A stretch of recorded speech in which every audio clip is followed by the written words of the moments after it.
看你们是又搂又抱的，这什么东西啊？所以这就是问题，问题没有。哎，老婆，老婆，让开！你是不是不舒服呀？要不送你去医院？我不喜欢医院那消毒水的味道。你怎么跟孩子似的呀？你就让我这么坐一会儿吧。我好冷啊。来，先把这披上。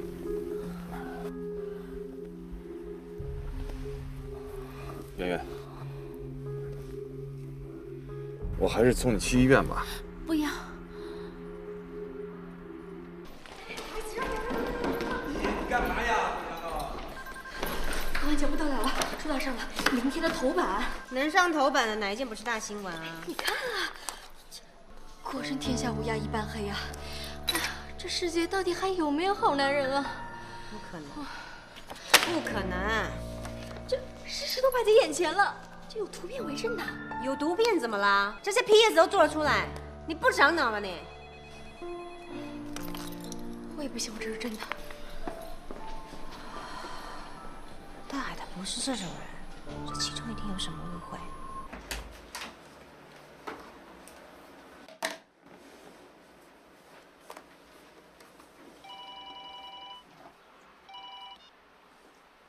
喂，大海，我是何欢。何欢，怎么了？我问你，你跟杨圆圆到底有没有事儿？我和杨圆圆，什么有没有事儿？我们拍到你跟杨圆圆在你车上的照片了。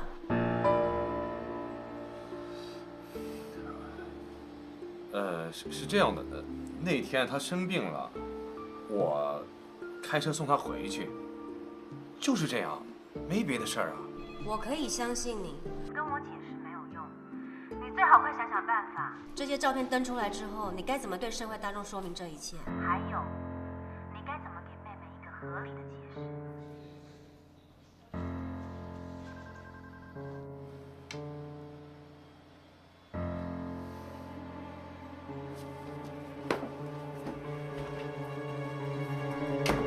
小蔡，你不要再说了。像这种捕风捉影的事儿，你不会相信吧？啊，像你那么高智商的人，你千万不要被蒙骗了，知道吗？无风不起浪嘛，应该不是捕风捉影，一个巴掌拍不响，应该不是胡说八道的。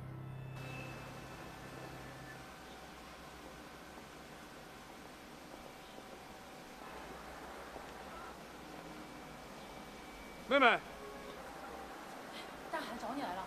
哎，妹妹，我想跟你说句话。哎，你听我解释解释。赵老师，你的新闻我们全公司都传遍了。这个事情完全不是这样的。当时是因为杨圆圆她受伤了，受了伤寒，我是基于一个礼貌，基于朋友，我也该送她一程啊。可是没有想到这个事情就被报道夸大了。哎，小蔡，如果是你在那一天，你也会这么做的，是不是？可是我们在杂志上看你们是又搂又抱的，这什么东西啊？所以这就是问题，问题没有。哎，老婆，老婆，让开！妹妹。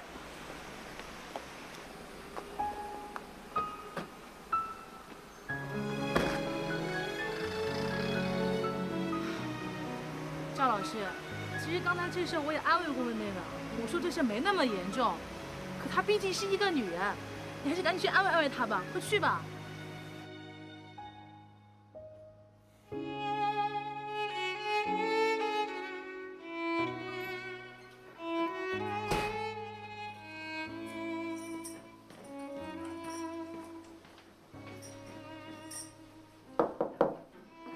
妹妹，老婆。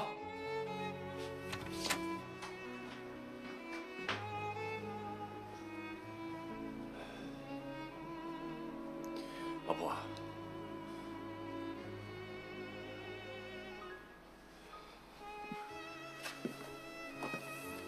老婆，你给我一个机会，我给你好好解释解释。我现在什么都不想听，给我出去！老婆，出去！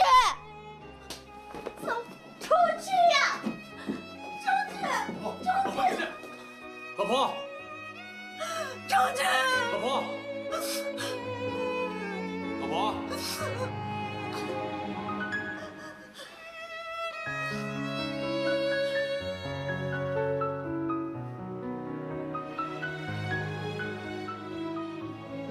妹妹，我该怎么做，你才能原谅我？你现在跟我解释都没有用了，你赶快想办法。这篇新闻要是出来之后，你要怎么对大众交代这一切？还有，你要怎么对妹妹解释这些东西？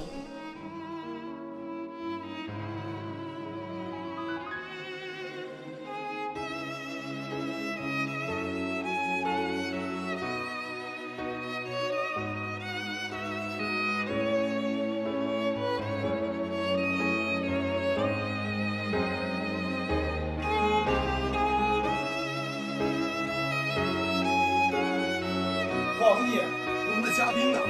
怎么冒出那么大的绯闻呢？监制，这则报道完全是看图说故事。赵老师只是很单纯的送身体不舒服的杨月月回家，没有什么暧昧的。问题是我们的观众怎么能相信他们之间没什么事儿？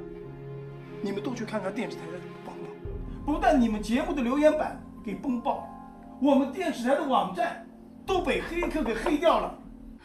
我相信那只是观众暂时的情绪性攻击，等到时间过了，新闻冷了没人关注，很快就会恢复正常的。等什么？广告商都要撤广告了，你知道吗？好，广告商那边就交给我，我来说服他们不要在这个时候撤广告。你去说服他们，你有多大能耐？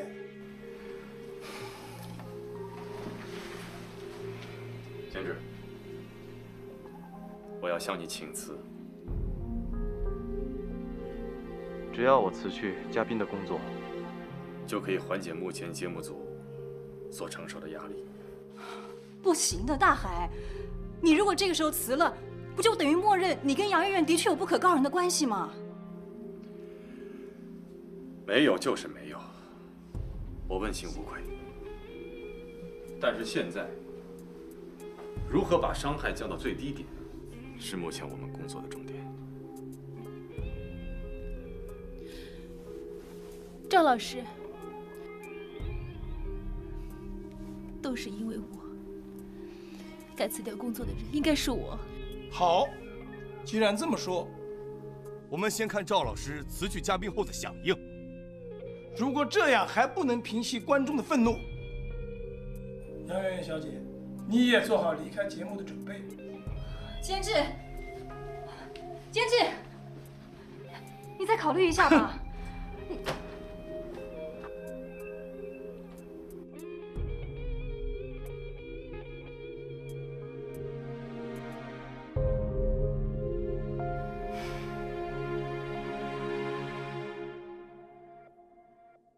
你知道我今天为什么找你来吗？我知道。那天在大海跟监制的面前，我不想说那么白，可是我实在是不懂，你为什么放着公司帮你安排的助理不用，你偏让赵大海开车送你回家？你到底什么意思啊？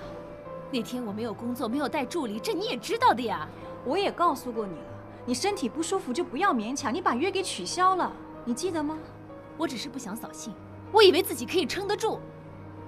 我不是故意让赵老师送我回家的，我只是不舒服，搭个顺风车而已。你只是搭个顺风车，有必要把整个身子粘在别人老公身上？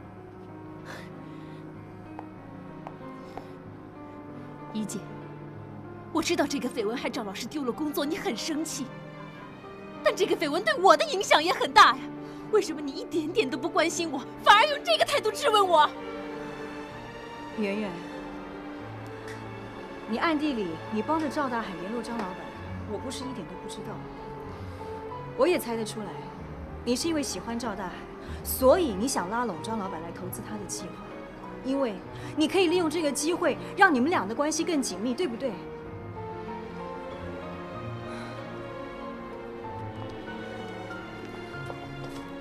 可是你有没有想过，人家张老板是傻子，愿意当冤大头，花了大钱碰也不碰你一下，而结果又真的能够如你所愿吗？好，就算所有的一切都如你杨媛媛所打的如意算盘好了，那最后呢？最后又能怎么样？人家赵大海是结了婚有老婆的人，你到底想从他身上得到什么啊？是，我就是喜欢赵老师。喜欢一个人有错吗？我只是单纯的喜欢，我又没有伤害到任何人。你破坏了别人的家庭，让自己成了单身公害，你还敢说你没有伤害人？喜欢一个人是没有错，但是你喜欢了一个不该喜欢的人，那就是错。从头到尾，我和赵老师就没有发生过越轨的行为，我怎么就破坏他家庭了？你真的认为这次的事件对赵大海家里没有影响吗？他的老婆不会受到伤害，他无辜的孩子不会被人指指点点。你怎么会到现在都还不认为你自己应该要负担一点责任呢？一个巴掌拍不响，我就不信赵老师对我一点意思都没有。如果你把赵大海对你的欣赏当成是爱的话，那我必须要告诉你，你根本就是自作多情，你少做梦了。黄一姐，你够了，你需要冷静一段时间。你要冷冻我？等你脑子清醒了之后，你随时都可以回来。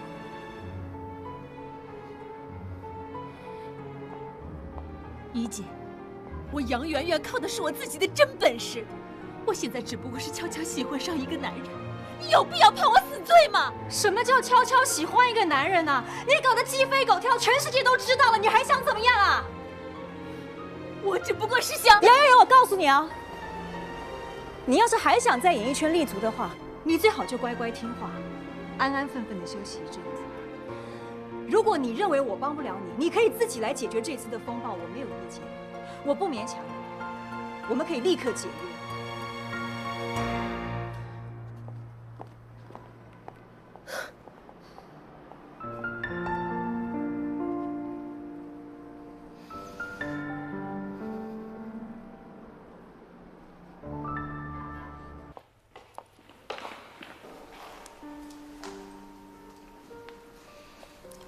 赵老师，你好。那天我不舒服，我真是糊涂了。这只是个失误，跟你其实没有什么关系，你不用抱歉。你对我的关心，就只是失误，你从来没有动心过。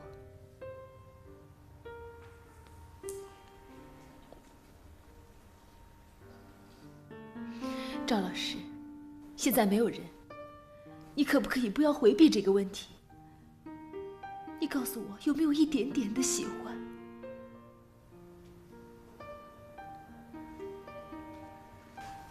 圆圆，我不是回避这个问题，只是觉得这个问题没有意义。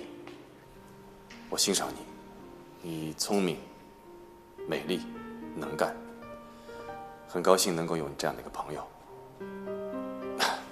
你也帮了我不少的忙，但是我们之间也只是这么一层的关系，我们之间有的只有友情。友情？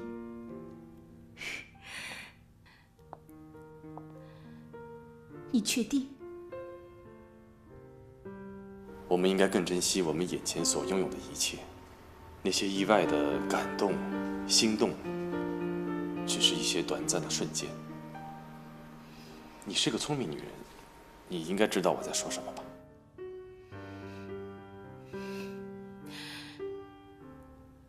既然这样，赵老师，以后你碰见我也不必回避啊。好啊，你都这么说了，那我也不需要尴尬了。赵老师，其实我挺谢谢你的，你教了我很多，很高兴有你这样的朋友。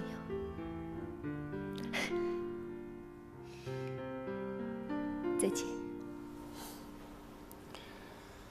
再见。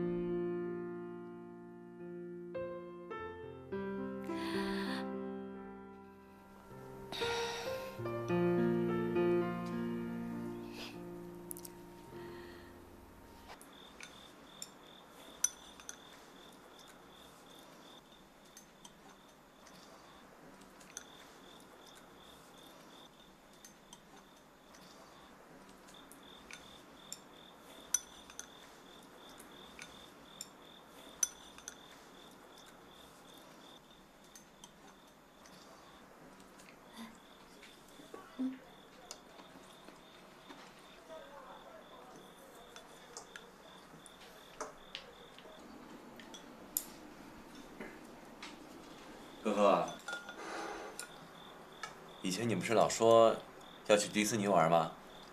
这次爸爸呀都安排好了，带你去啊。老婆，最近你不是很忙吧？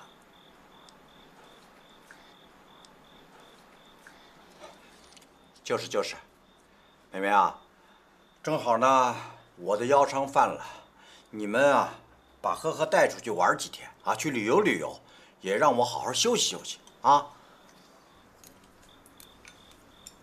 这呵呵呀，让爸爸妈妈带你去迪士尼玩，好不好啊？好啊，妈妈，我要去迪士尼玩。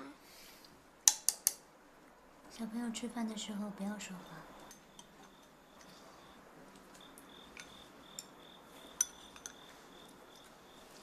干什么呀？大人都说话，干嘛不让孩子说呀？我看迪士尼挺好的，你们好久都没带孩子好好出去玩玩了。就是。你不是早就说要到香港买东西呢吗？正好啊，老的少的都满足了，一举两得。这话我是多久之前说的了？现在还有这个心情？我吃饱了，你们慢吃啊。就吃饱了。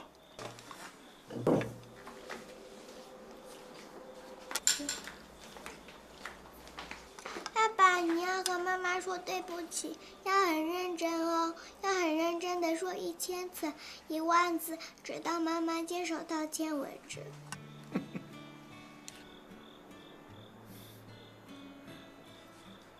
爸爸知道了，爸爸做错事了，是应该说对不起。大海啊，大海，呵呵，你也给我放个假啊！你帮着呵呵，走，吃饱了没有啊？啊，哎，等我去厨房，哎，到一边吃去。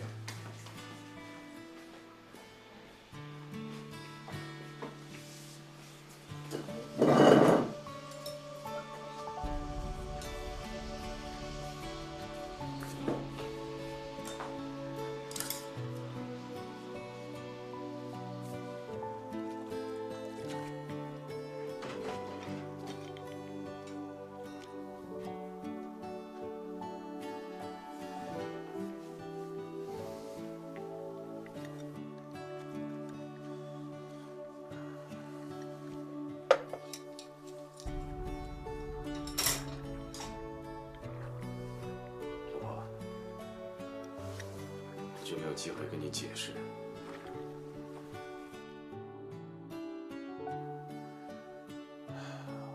别人怎么误会我都没关系，但是你一定要相信我。那天我只是送了身体不舒服的杨媛媛回家，我跟她之间什么都没有发生，我跟她之间也不可能发生什么。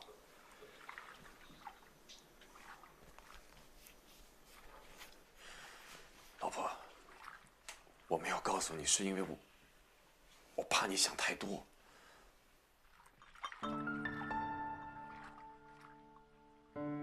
我敢发誓，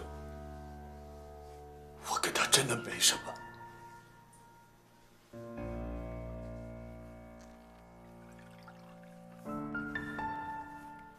老婆，请让开。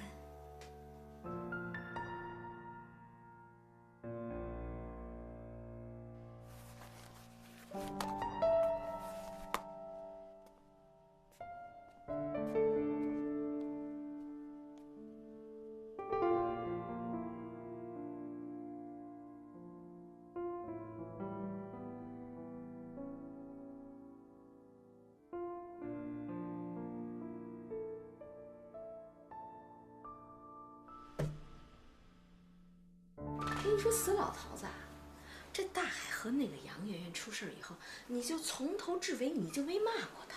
难道你不是那条船上的？你说他欺负的是什么人？那是你女儿哎！你看梅梅啊，梅梅生气那样子，你再看看咱们那小外孙，多可怜呐！我跟你说，你向着他，你要是向着大海，你就是胳膊肘往外拐。什么外呀里的？住在这个房子里的可都是一家人，这一家人不存在帮这个不帮那个，是不是？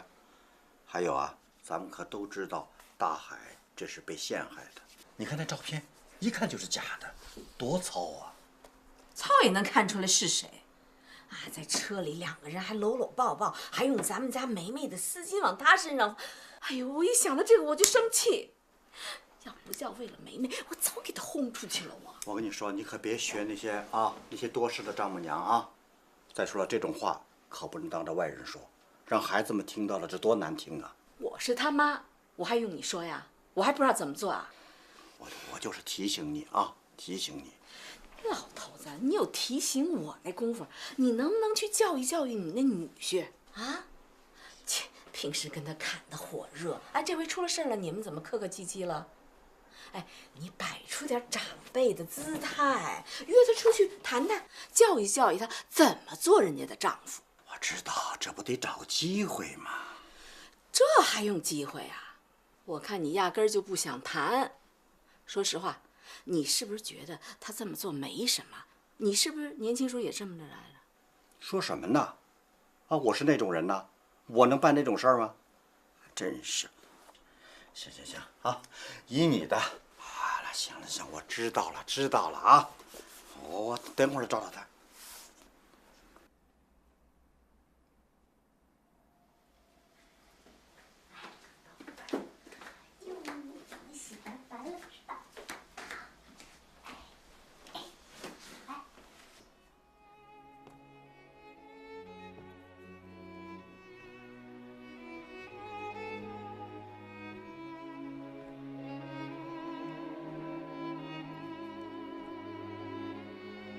我们擦完头发就睡觉了啊！妈，我要听爸爸讲故事。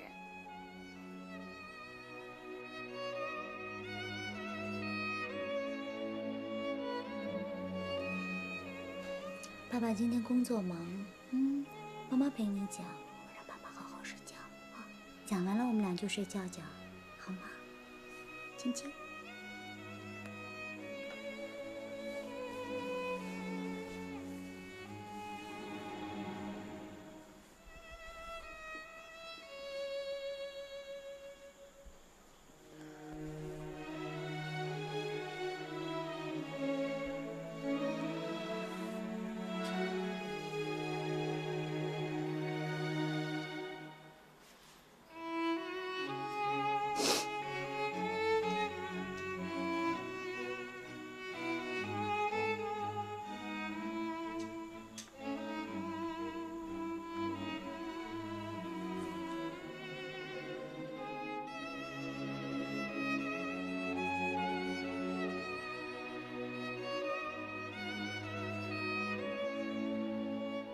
妈妈，来吧，一起来吧！哎，我们一家3口给大家演一个《喜羊羊和灰太狼》啊！预备，起！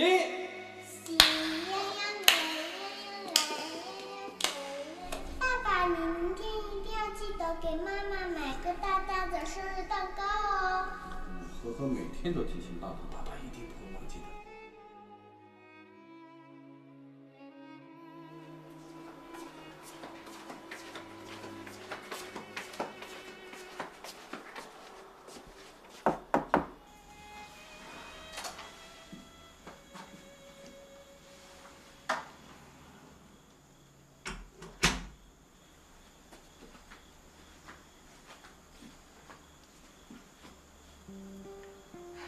梅梅，妈知道你今天吃饭没吃好，给你端了碗汤，喝了再睡。我不饿，你说你大晚上还操心，喝了，你去睡吧，我一个人在这儿静。梅梅，妈知道你心里不好受，织女莫如母啊。你看你平时老说我偏心，向着大海，其实你是我的女儿，我干嘛偏她呀？可是这件事儿啊，我还是得偏呐，不偏都不行。妈，你想说什么你就说吧。不是我想说什么，是你爸说的啊。你老爸还懂一点摄影啊、技术啊什么的。他一看那张照片那么粗糙，他就说是假的。他说肯定啊，是因为有人嫉妒大海陷害他，让你别信。我觉得有可能。再有，你爸说了，男人呢，有的时候是逢场作戏，这个道上都是这规矩，你别当真，知道吗？这未必是上了道呢，没准儿是真动了心了。不会，咱娘俩说点私房话吧。我跟你说，这事儿要摊在你哥身上，10有8九能是真的；摊在大海身上，绝对不可能。他不是这种人。妈，您看，您现在说话胳膊肘都像外国人。大海是外人呢，那你是我什么人呢？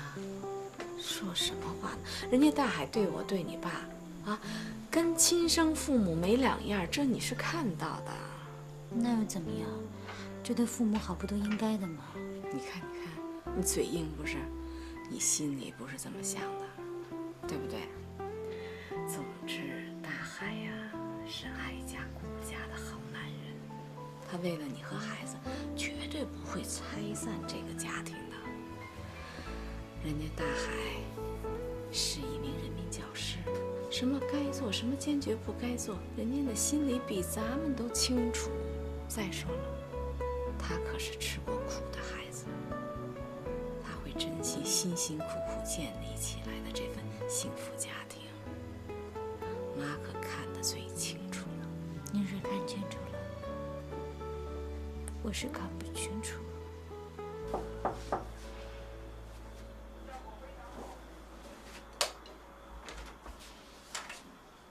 爸，这么晚还没睡啊？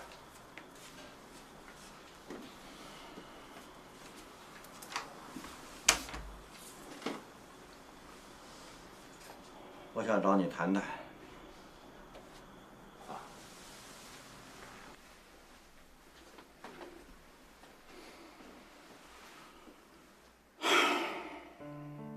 大海啊，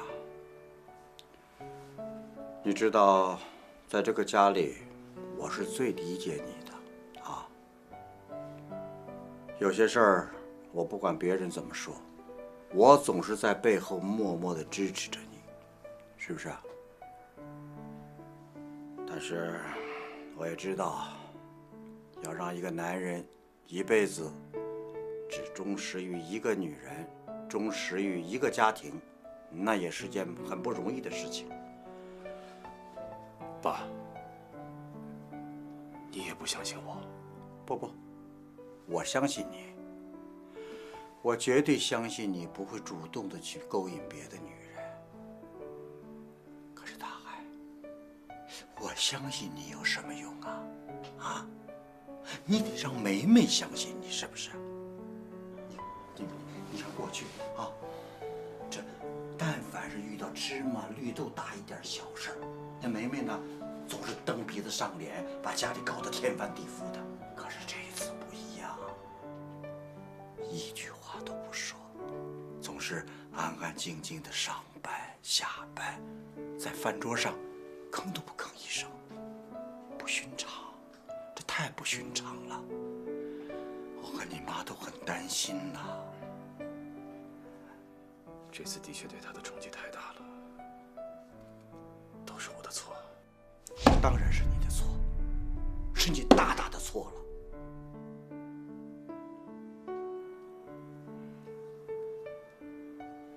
对不起，让你们担心了。我不管怎么样啊，你也要把这个事儿给我大事化小，小事化了。你绝对不能让梅梅再伤心，知道吗？我们就这一个闺女，你不能对不起她。你放心吧，我会尽我所能把这件事情解决好，把伤害降到最低点。但是无论如何，请你们相信我，我和杨媛媛真的什么关系都没有。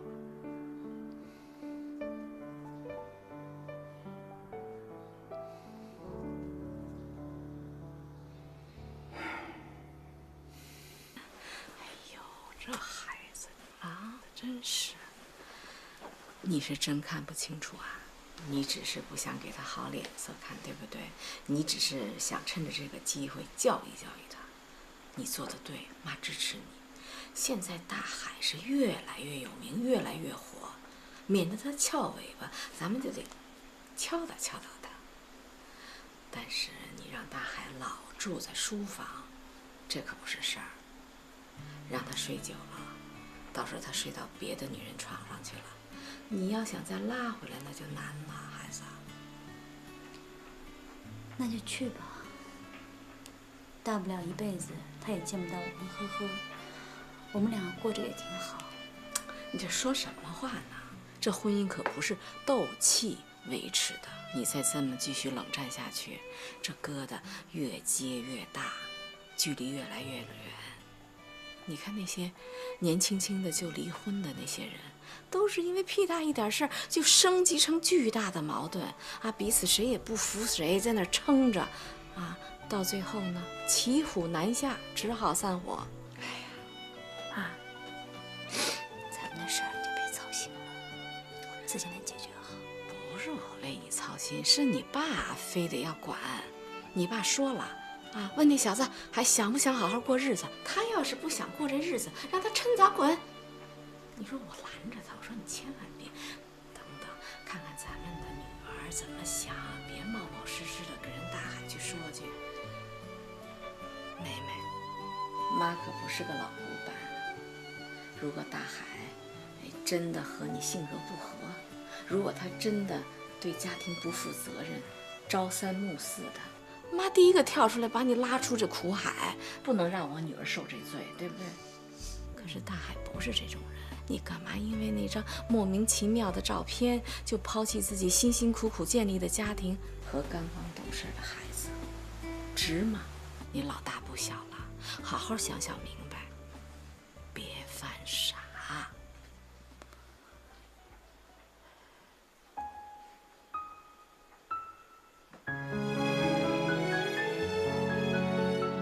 老公啊，你对我真好。要是对老婆不好呀，大逆不道，罪不可赦。黄英跟何帆说了，说我这辈子就是好福气嘛，能够嫁到那么好的老公。曾经梦见的美好，如你柔软的。我是觉得吧，我们两个为了这个事儿吵架，不值得。盼你一辈子伺候我，那是我的荣幸。谁在寂寞中跌倒，往事静静的宣告，在我的脑海萦绕。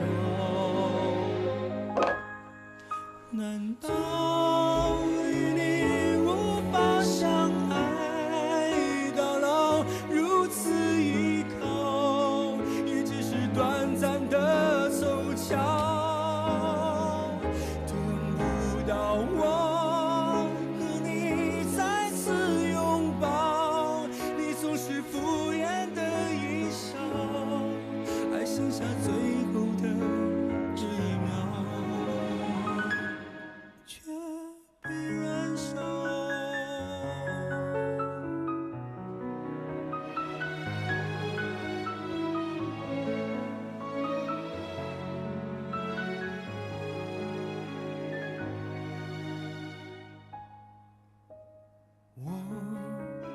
在思念的空场，总是绝望的奔跑，也只好默默煎熬。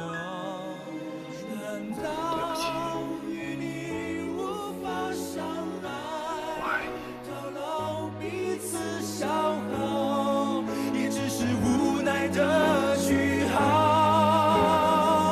等不到我。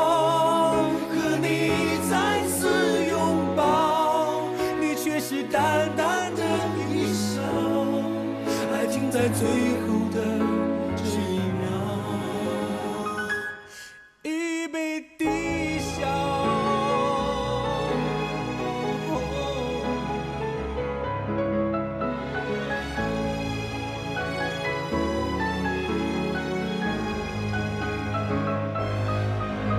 难道这一切无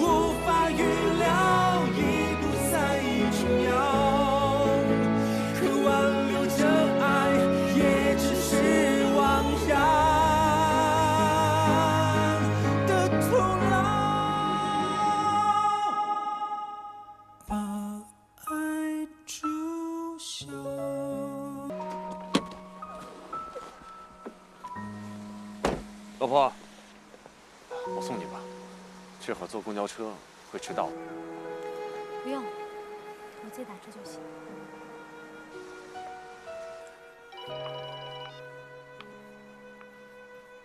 老婆，钱女轩跟麦自杀了。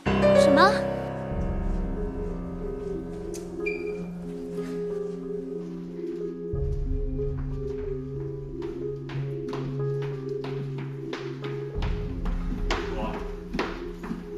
钱女轩怎么样？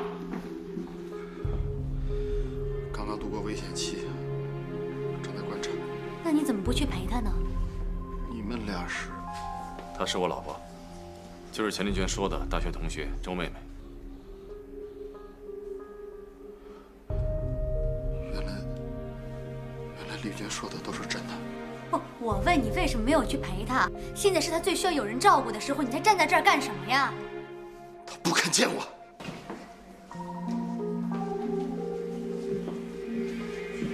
到底怎么回事啊？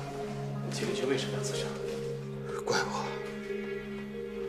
都是我一手造成的，我不该每天那么折磨他，不该软禁他，不该断了他跟所有人的联系，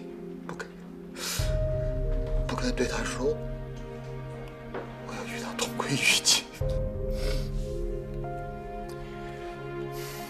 你怎么能说这样的话呢？你这么说，不是没了他最后一丝希望吗？你说这个话太鲁莽了。你怎么这么欺负你老婆呀？啊，你知不知道啊？妹妹跟你过一辈子的是你太太，不是别人。你是男人，你说话呀！你想办法呀！别这样，别这样，想办法呀！别这样，别这样。你说，你说，你说，你。他知道错了，知道错了。我们进去看一下钱丽娟。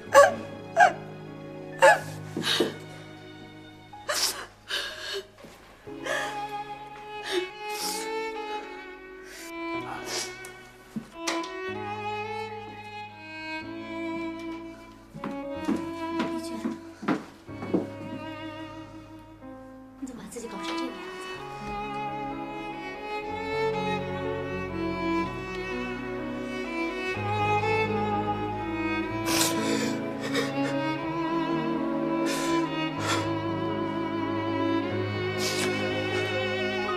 钱丽娟，先跟你说声对不起。之前因为我工作上的疏忽，没能完全体会你的感受，向你说声对不起。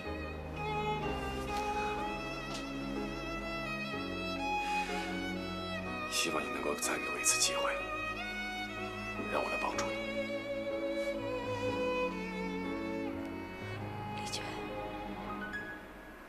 你别这样，好吗？你别傻了。为了这样一个男人，你不值得。死是解决不了问题的。你有想过，你走了以后，你父母怎么办吗？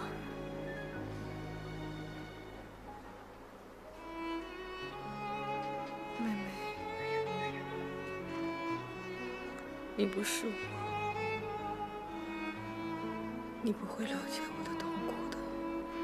你有一个爱你、支持你的丈夫，你有家庭的温暖。而我呢？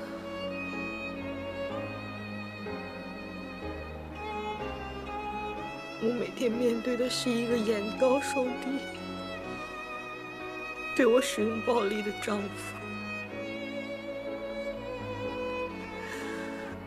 我每天都是活在恐惧和担心当中。你让我怎么坚强，怎么勇敢？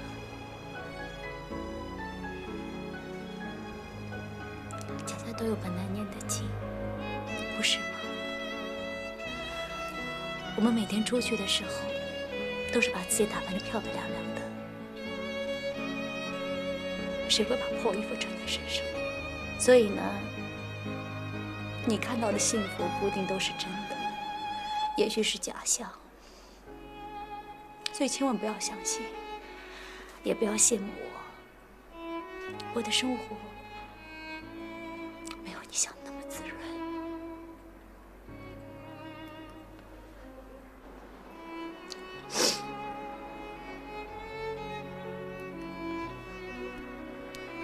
好好休息，都会过去的。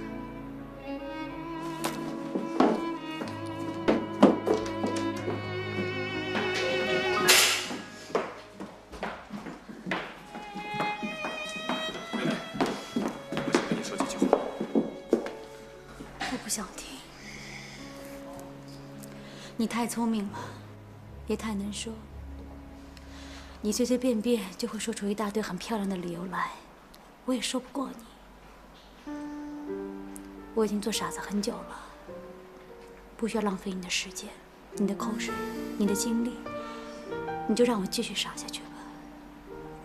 妹妹，你现在怎么骂我都行。 我和杨媛媛真的什么事都没有。第二，我郑重地向你道歉。我希望你能够原谅我。如果你可以原谅我，什么样的惩罚我都可以接受。我什么都不想听，我也不想做，我不想给你任何的惩罚，我只希望呢。 一切能够倒回去。如果说我的老公没有跟杨媛媛在一起，如果你们的手没有握在一起，如果他没有靠在你的怀里，如果你没有把我的披肩披在他的身上，如果加如果，等于零，不是吗？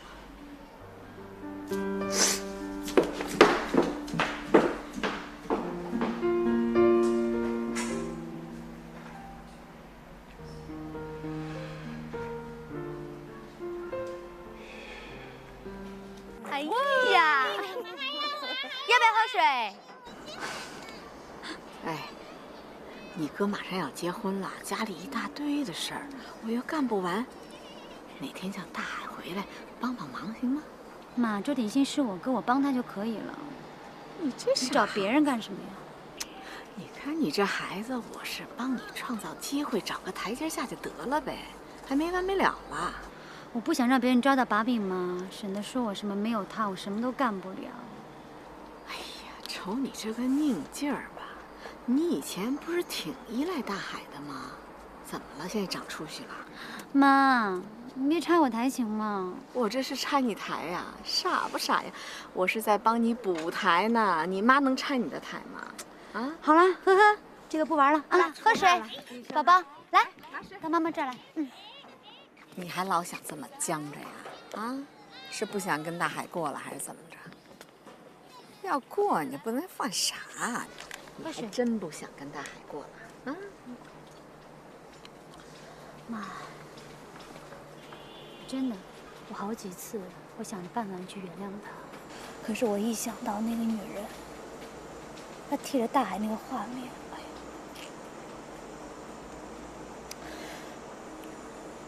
就像千根针刺着我的心一样，我痛得我都说不出话。梅梅，妈也是女人，妈能理解。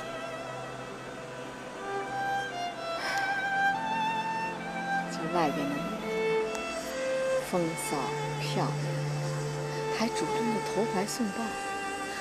不要说大海，就是正常的男人，哪个能经得起这种诱惑？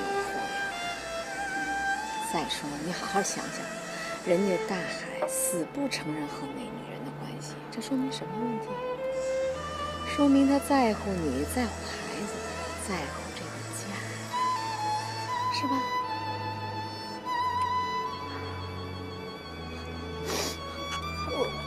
我现在不管他们俩是什么问题，妈，我心里那个坎儿。 我不知道将来怎么跟大海相处下去，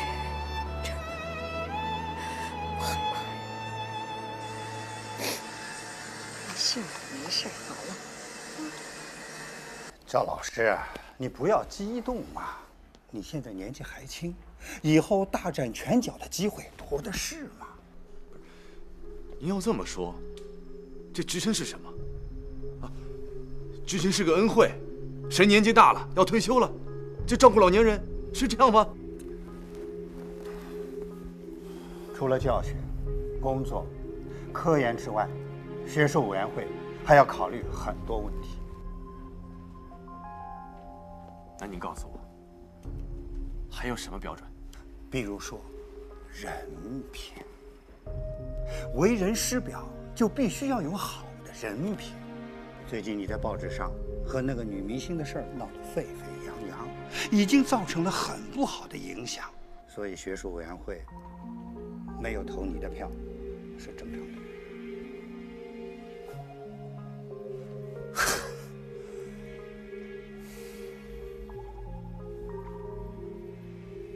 罗教授，如果学术委员会因为这件事情因为我的私人生活的问题不给我评级，请拿出证据来，有没有真凭实据来证明我的人品有问题，我的私生活哪点不检点了？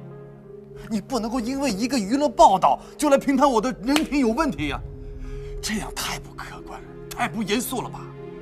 学校没有这个能力，也没有这个人力和物力去做这种调查。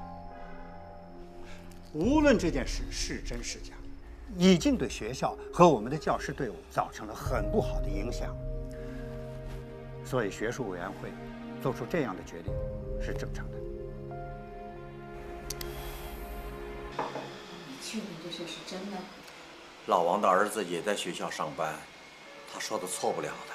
大海为这事儿忙活了好长时间，那打击一定很大。爸妈回来了。回来的正好，你爸正好有事跟你说呢。又谈话？算了吧。妹妹啊，我们听说这次大海没升上教授啊。是吗？那没升上就没升上呗。您跟我说，我也没办法让他升上。这孩子怎么这么不开窍呢？平时大海最在意什么，你也不是不知道。他是一个从农村上来的孩子，那要付出更多的代价才能有今天这个结果，对吧？他自己教心理学的，能处理好。哎呦，那教心理学的老师就不需要别人安慰了？他在家可不是老师，那是你的丈夫。那你这个做老婆的，是不是要去多关心关心人家，那人家才能舒服啊，心里是不是？你妈说的对。其实我们也想教训他来着，可是这种结果我们也，不想给他添堵。反正我们是一家人。我跟你说啊，抓住这个机会，好好的向他表示你这个做妻子的这个体贴和关心，知道吗？说完了吗？说完了，我就回去休息了。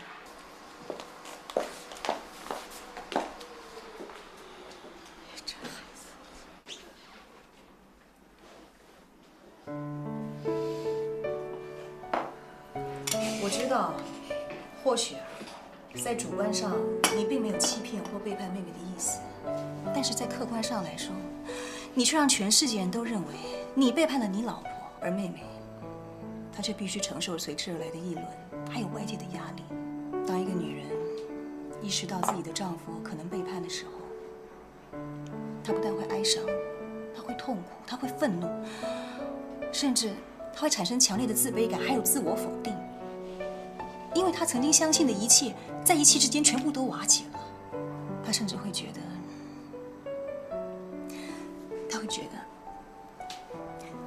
每一个女性都比自己优秀，比自己幸福，也比自己更懂得取悦男人。而他只不过是一个彻头彻尾的失败者，一个世界上最差劲的女人。你说的没错，我真是当局者迷呀。之前光顾着自己喊冤了，拼命的去解释，忘了去理解和体谅他的心情。你可别忘了，我是过来人，我的惨痛经验呢，绝对值得参考。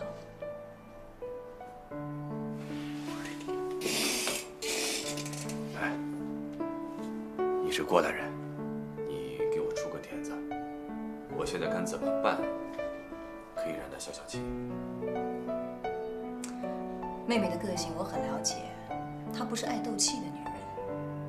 这一回她反应会这么大，我相信她一定有她自己的理由。大海，我认为你应该好好的想一想，你们感情的危机究竟是出在什么问题上？我相信绝对不是一个杨媛媛就可以搞成这样的。这次的风暴，只不过是压垮骆驼的最后一根稻草。我知道该怎么办了。这些年，我是这样一刻不敢松懈地鞭策自己，不断的努力，不断的奋斗，不断的拼搏。文化基础不行，就不文化；英语不行，不英语；交际能力不行，就锻炼交际。凡是性格上的弱点、先天的劣势，我都一点点去弥补、克服。到了今天，我终于拥有了一个自己的家，有了房，有了车，还有一些小小的名气，有一点点的成功的感觉。可是，刹那间，好像这一切都是虚幻。一个飞吻就将我打回了原形，让我一无所有。我怎么会这么失败？我怎么能这么失败？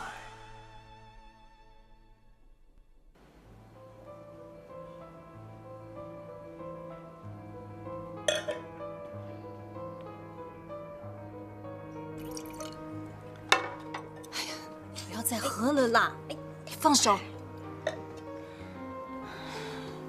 你到底打算怎么处理你跟赵大海之间的问题啊？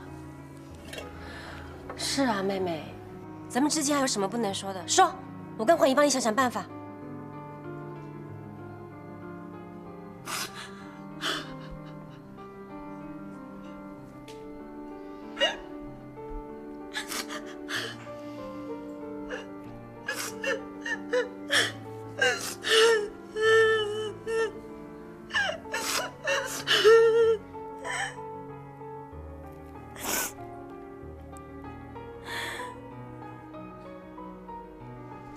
我害怕呀，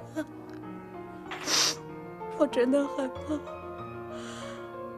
我现在走到哪里，都觉得无依无靠的。你别哭了，妹妹，你不是还有我们这些朋友吗？说实话，我想过离婚的，真的。可是我又想，我离了婚了，小公主怎么办呢？孩子是无辜的。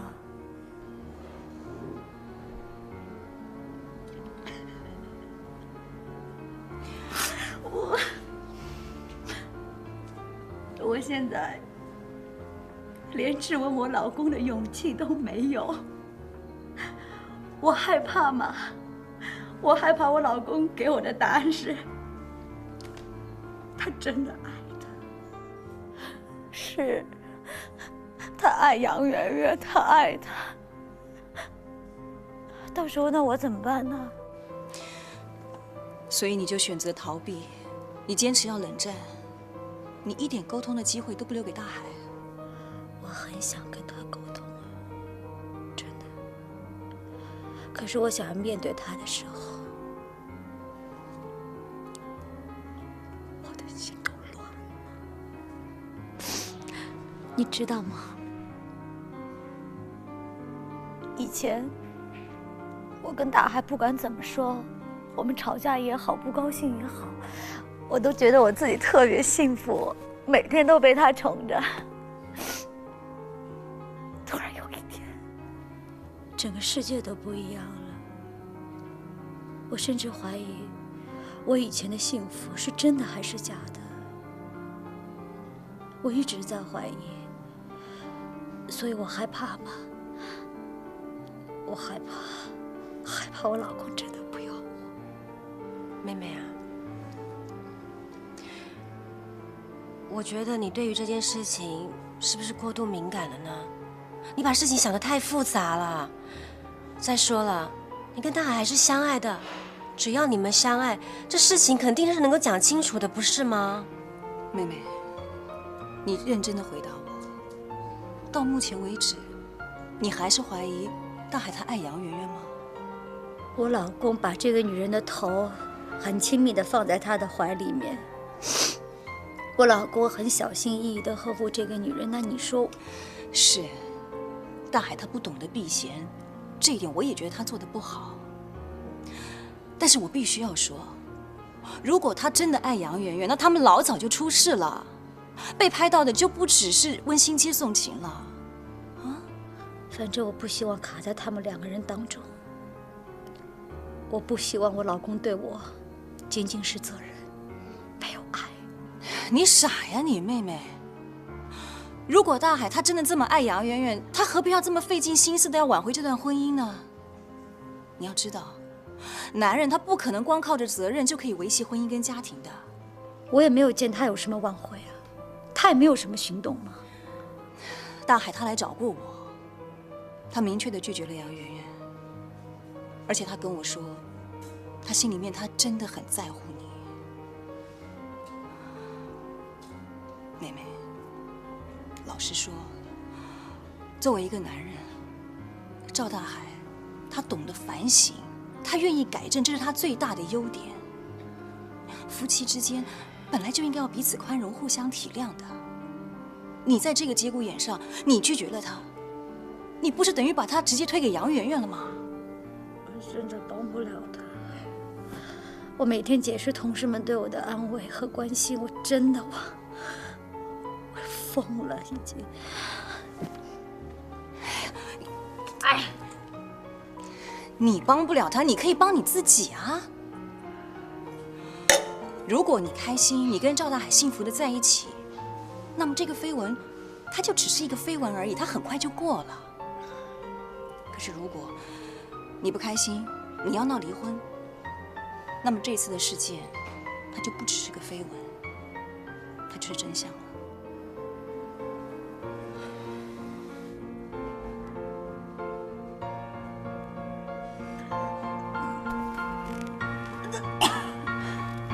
杨媛媛小姐，谢谢你接受我的专访，但我也必须坦白的告诉你，我是周妹妹的朋友，我叫尹合欢。你不怕我知道了你的身份，会拒绝采访吗？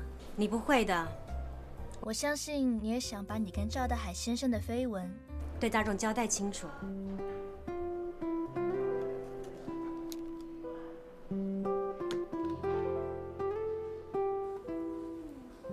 你是怎么看待这件事情的？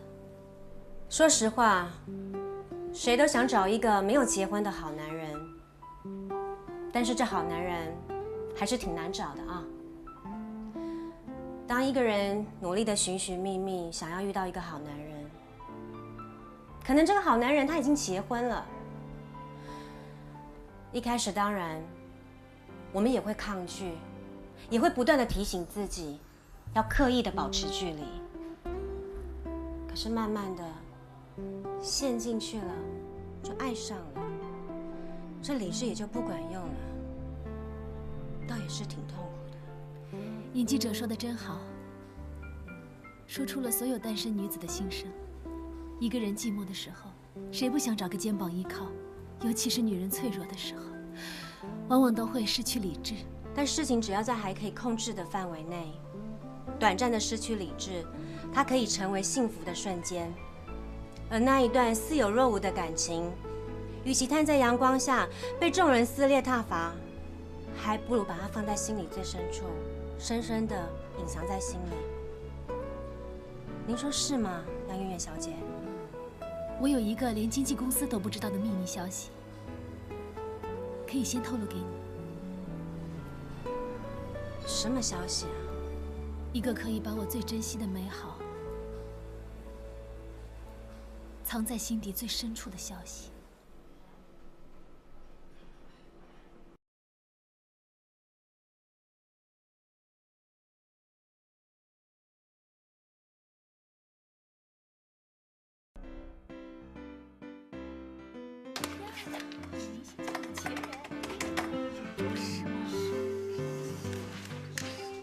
何欢，我谢谢你啊。为了我嘛，既然公器私用啊。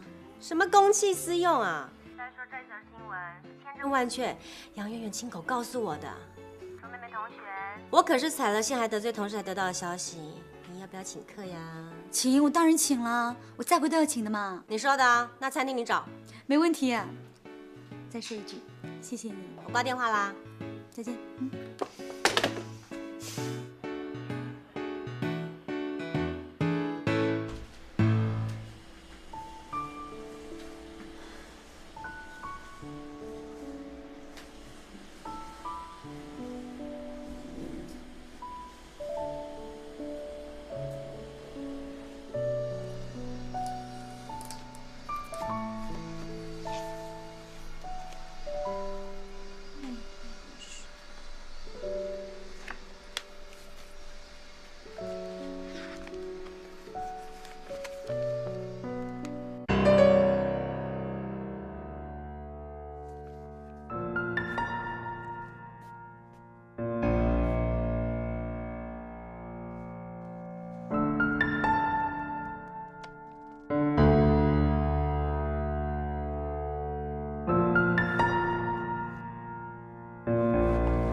喂，妹妹，什么？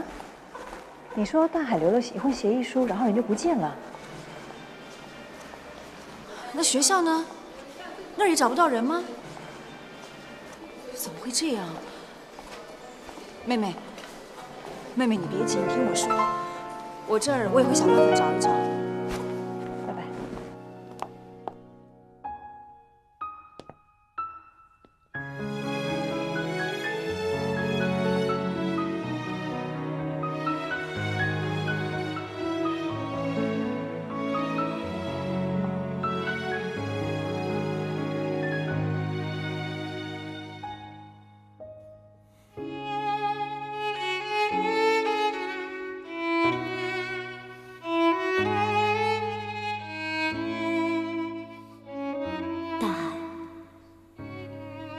真的不要我了吗？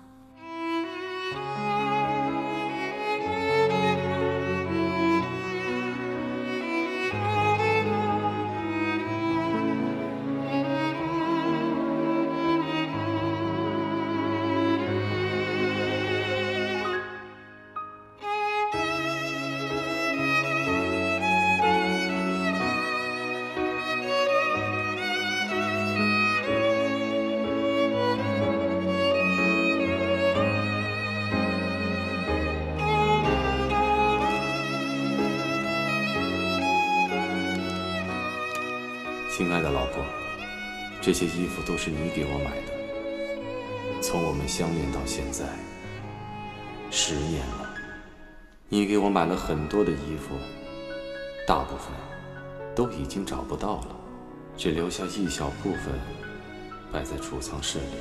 就像我们过去的岁月，很多过程我们都已经不记得了，但是岁月的精华，我们始终保存得好好的。第一件白色的围巾，是你亲手给我织的，也是我们恋爱周年的纪念礼物。你说你会努力让我一辈子贴心温暖，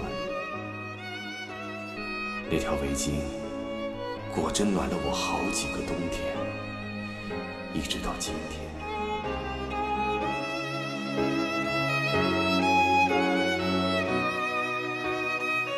第二件衣服是一个背心，也是你亲手织的。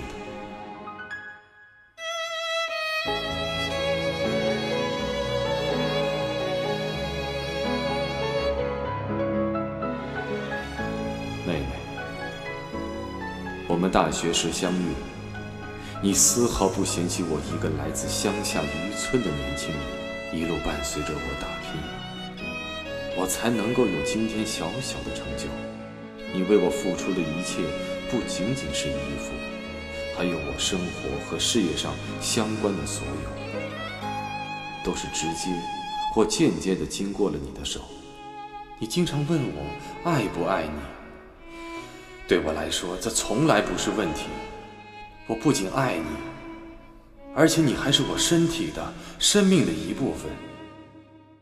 如果失去你，赵大海这人也等同不存在了。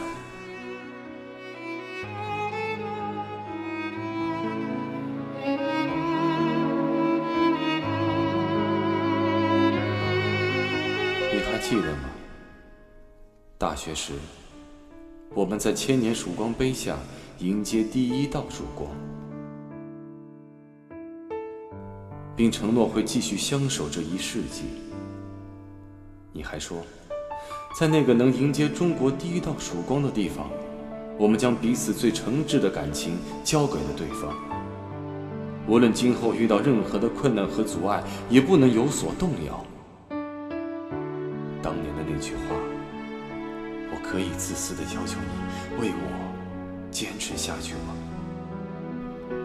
我很抱歉给你带来这么大的痛苦，让你对我们的婚姻失去信心。我不敢奢求你的原谅，所以留下了离婚协议书。为了惩罚我自己，我选择了离开。但是我希望你再给我一次机会，我会努力做个好丈夫、好父亲，我会用行动挽回你对我信心和爱情。现在，请你打开我藏在衣服最底下的丝绒礼盒。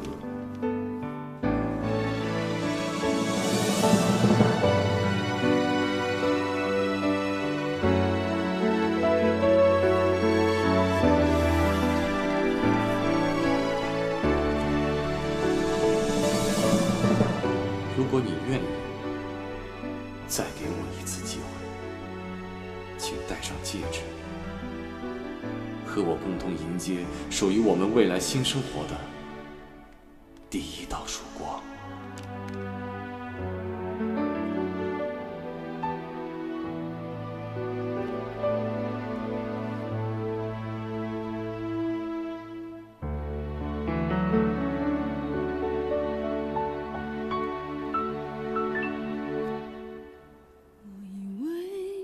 那是幸福，当你的手在耳